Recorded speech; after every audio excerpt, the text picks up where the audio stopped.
Hello, students. In this session, we are going to discuss respiratory system and the excretory system of frog. First, let's discuss respiratory system. Respiratory system of frog. Here, basically three types of respiration occur in adult frog. Respiration can take place through the skin, means oxygen easily diffuse into the body of frog through the skin and CO2 come outside, right? So when skin is involved in that, on the basis of the organ that involved in respiration, the name given this type of respiration is cutaneous respiration. Cutaneous meaning skin. So cutaneous respiration meaning here skin is involved for the exchange of gases. Second type of respiration, that is buccopharyngeal respiration. Second type, that's we call buccopharyngeal respiration. Buccopharyngeal respiration name suggests here buccopharyngeal cavity in the digestive system topic we have discussed that mouth leads to buccopharyngeal chamber. So buccopharyngeal chamber, this is the buccopharyngeal chamber.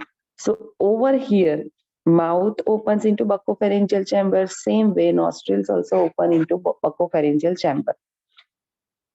Buccopharyngeal chamber also involved in exchange of gases process. So that's why we call it's a buccopharyngeal type of respiration. So in this place, exchange of gases process occur.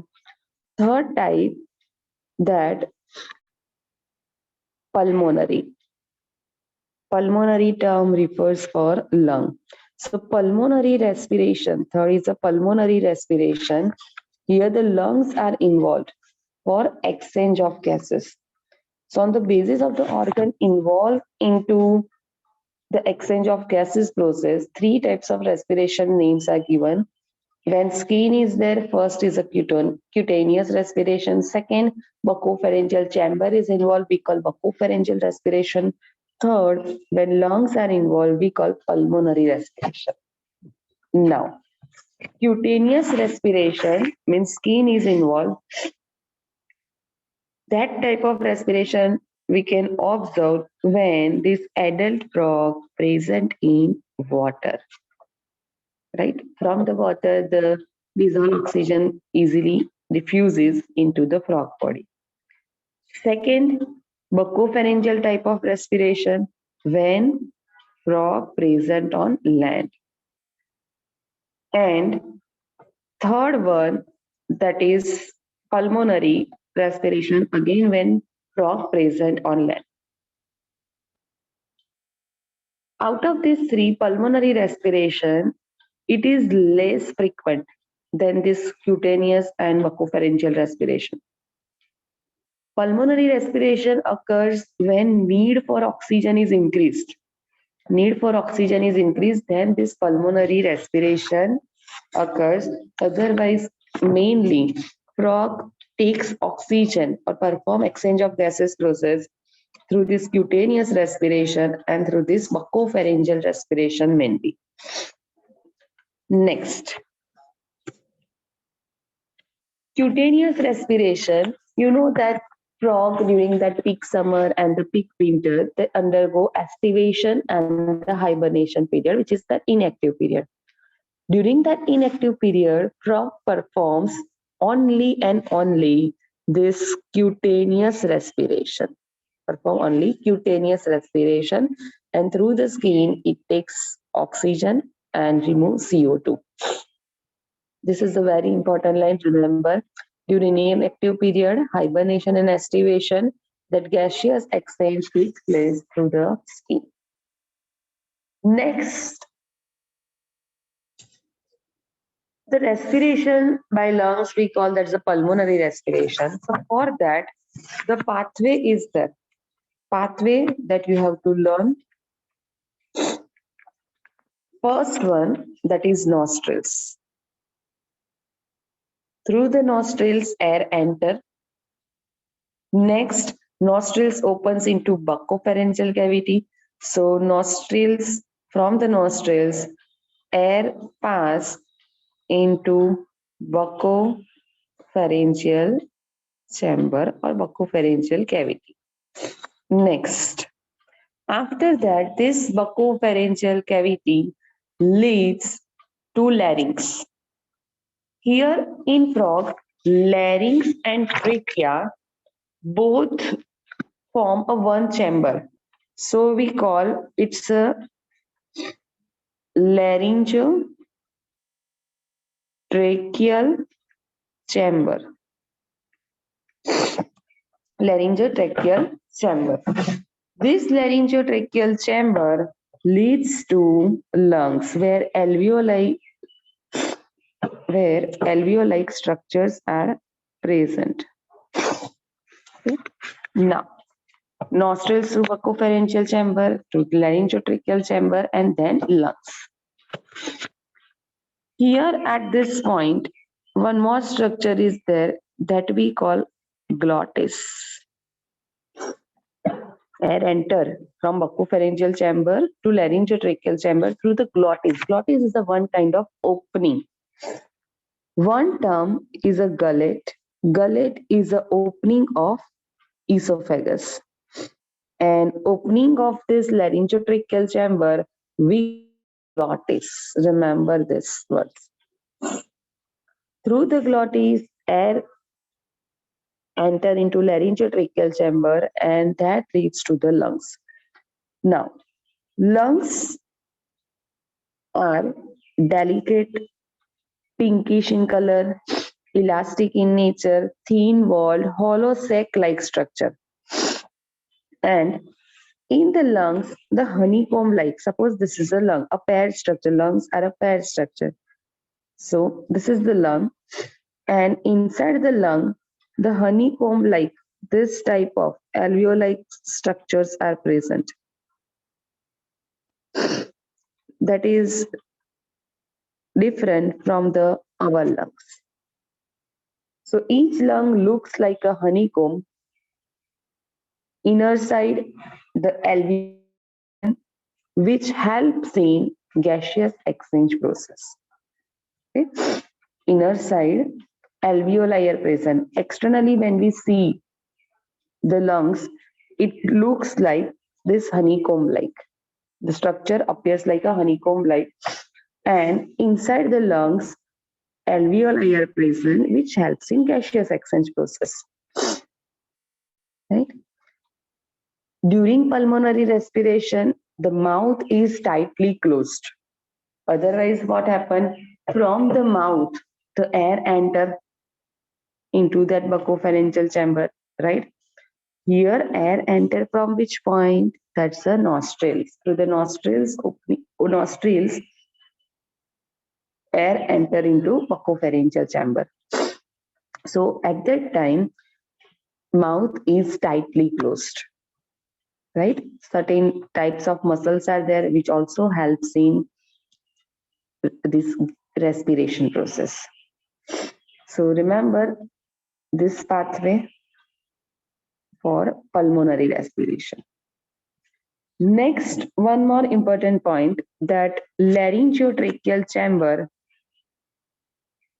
that is the main structure which produces sound in frog. Okay, that is the sound producing organ in frog. That's the laryngotracheal chamber, right? Where vocal cords are present, which also helps in production of sound. Now here, see into the frog, that's the lungs are there. One side lung is present, which is pinkish in color. External appearance when we see, so it's a honeycomb-like structure, right? And inside that, these alveoli are present, which helps in gaseous exchange process. These lungs are paired structure, elongated, pinkish color, sac-like structure, and located in the upper part of the thorax or upper part of the trunk region. So first type of respiration, that is the cutaneous. Second type of respiration, that is the buccopharyngeal. And the third one, that is pulmonary respiration. Now, whenever any organ involved in this respiration process, gaseous exchange process, so for that, these organs have certain characteristic feature. First feature, it should be thin. It must be thin actually. Then rich in blood vessels. Next, always remain moist. And here these organs remains moist due to the presence of the mucus. Mucus cells or mucus gland cells are there which secrete the mucus and that provides the moist condition. So thin, rich in blood vessel and moist. So gaseous exchange process, gases can easily diffuse into this organ, right? Suppose here the skin is there and which is a thin, rich in blood vessels. Here blood vessels are there. Just beneath the skin, that's the blood vessels are there. So through the skin, this CO2 oxygen diffuse into the blood, and from the blood, CO2 diffuses out to the frog body. So this much you have to learn for respiratory system of frog. Three types of respiration. Mainly, frog performs cutaneous respiration. Next that's a system that excretory system. Excretory system, in that the main primary excretory organ, that is the kidneys. A pair of kidneys are there.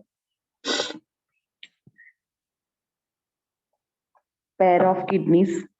These are situated one on either side of the vertebral column. See, like us, exactly. Frog belongs to vertebrata, right? Vertebral, because vertebral column is present.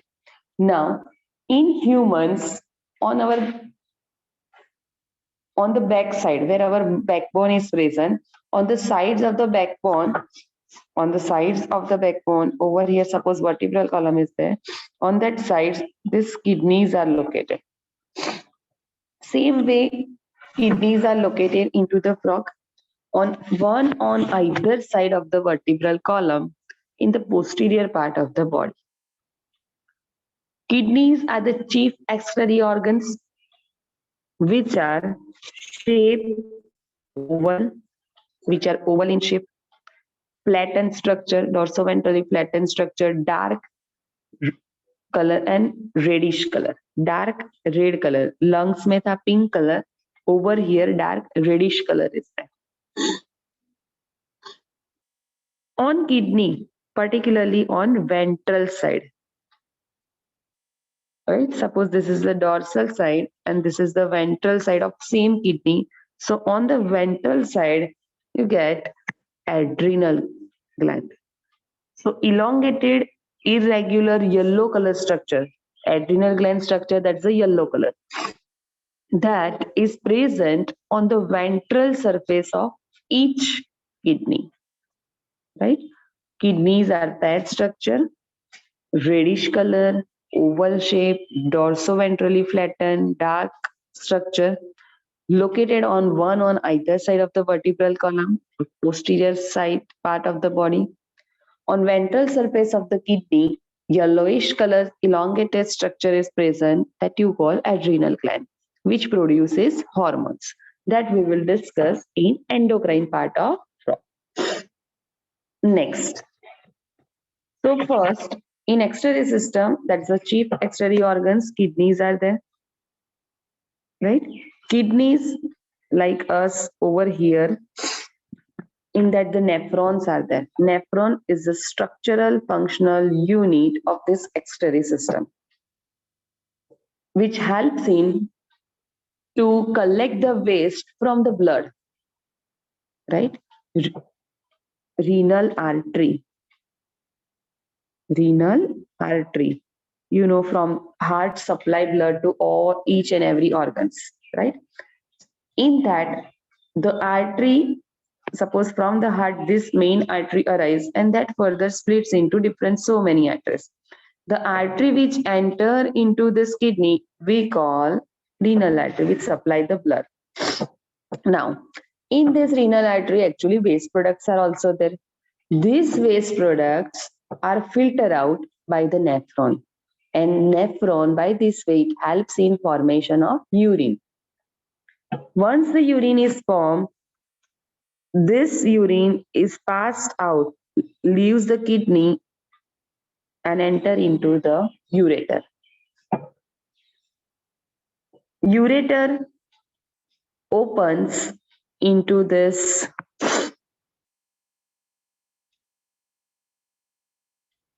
just a second. Ureter opens over here into this cloaca, and actually the first urine filled up over here into the urinary bladder. Once the urine enter over here, first it and from the cloaca it enter into urinary bladder. When urinary bladder is fully filled with the urine, now the time to release the urine outside. So it again come back to this cloaca, and through the cloacal aperture, it release outside. Urine release outside. Right? See. Next thing, the structure of nephron. In human, the well-developed nephron structure is there. In frog, primitive type of nephron structure is present. Here the main renal artery which enter over here, which enter into kidney in each nephron, and that small artery we call efferent arteriole. Efferent meaning towards. Efferent hota hai, that meaning the away. So first efferent arteriole. Next here the Bowman's capsule is there. Bowman's capsule, and over here glomerulus is formed. Now the blood that leaves or go away from the nephron. So away then we call efferent. Towards we call afferent.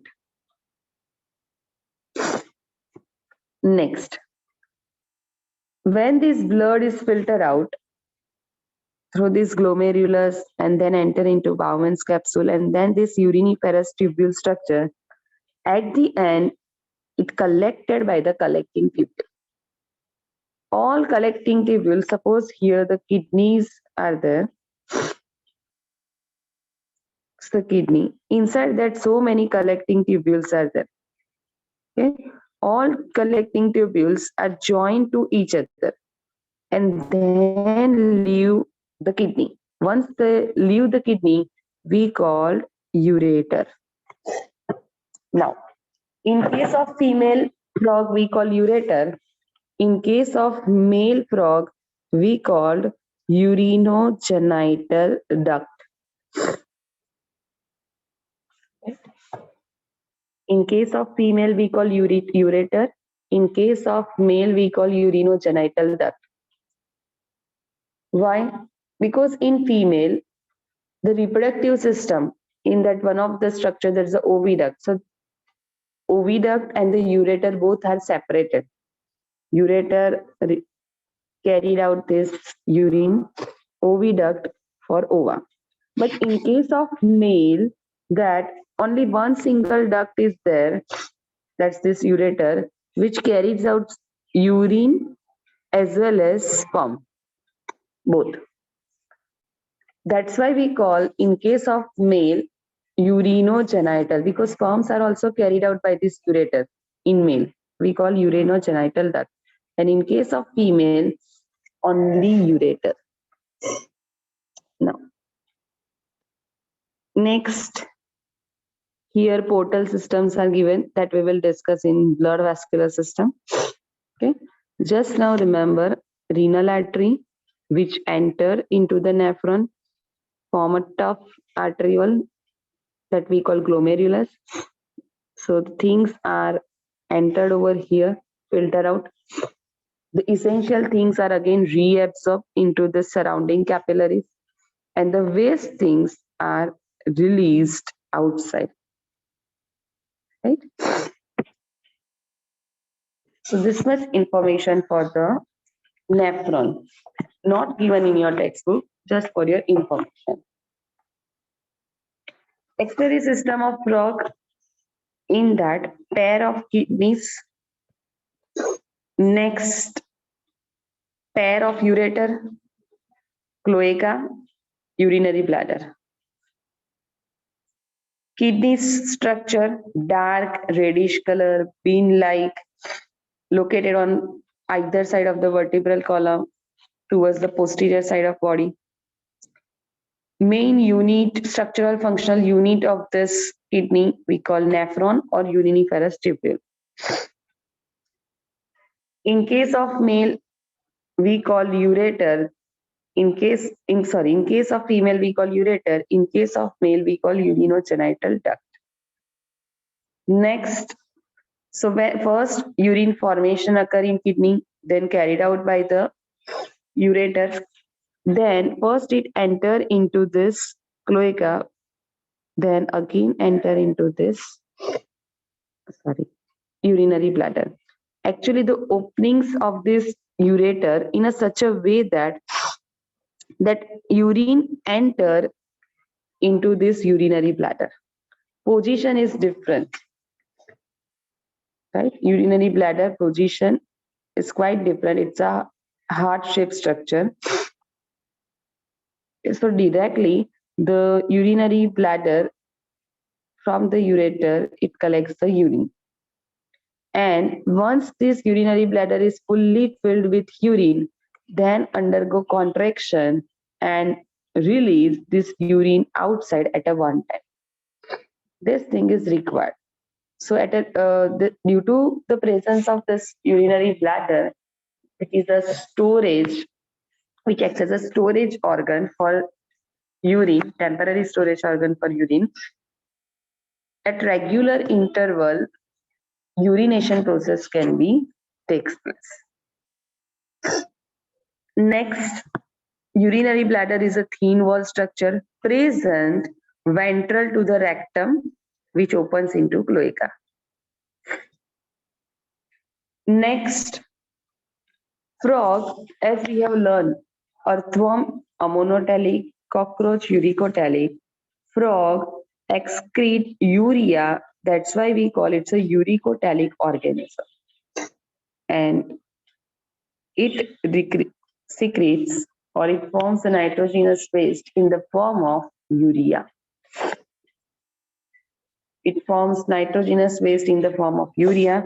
That's why we call it's a ureotelic organism. That's why we call ureotelic organism.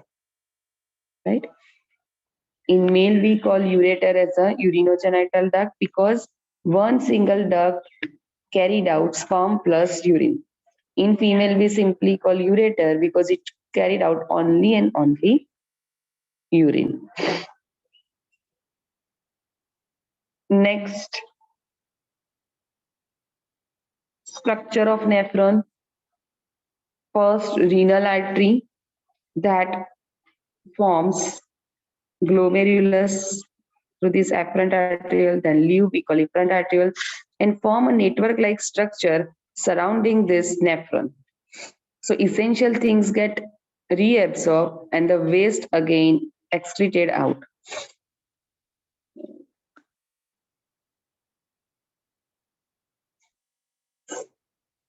So this much you have to prepare for excretory system of frog. First, we have discussed respiratory system of frog and then excretory system of frog. Thank you.